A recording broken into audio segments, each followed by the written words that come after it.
ولی ہونا یہ کوئی ظاہری وضاقتہ کا نام تو نہیں، یہ تو قلب کا نام ہے۔ التقویٰ ہا ہونا، جس کے دل میں خوف خدا ہے، ان اکرمکم عند اللہ اتقاکم، جس کے دل میں دین کے لیے، امت کے لیے، انسانیت کے لیے درد ہے، اور جو نبی علیہ السلام سے مخلص ہے اور ان کے جتنے بھی چاہنے والوں کو دل و جان سے جن کے ساتھ وابستہ ہے، تو اللہ تعالیٰ جس کو چاہے چن لے۔ یہ تو یختص برحمتہ من یشاء، یہودی بھی کہتے تھے یار یہ معاذ اللہ ثم معاذ اللہ، اور جو مشرکین عرب کا بھی یہی تھا کہ اس ماڑے آدمی کو نہ کوئی اولاد زیادہ، نہ باپ سر پہ، نہ دادا سر پہ، اور جو لغو باتیں ہیں وہ کرتے تھے، اس کو ہی نبی بنانا تھا، فلاں کو بنایا جاتا، فلاں کو بنایا جاتا، فلاں۔ یہودی کہتے ایک ہی مذاق، جن کو وہ معاذ اللہ لونڈی زادہ کہتے تھے، ان میں کیسے بلا نبی آخری آ سکتا ہے؟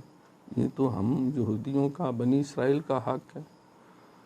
تو قرآن مقدس میں جگہ جگہ اللہ نے ان کا رد کیا اور ان کو منہ توڑ جواب بھی دیا۔ تو لہٰذا یہ اللہ کی اپنی تقسیم ہے، اپنا کرم ہے، وہ جس پہ چاہے کر دے۔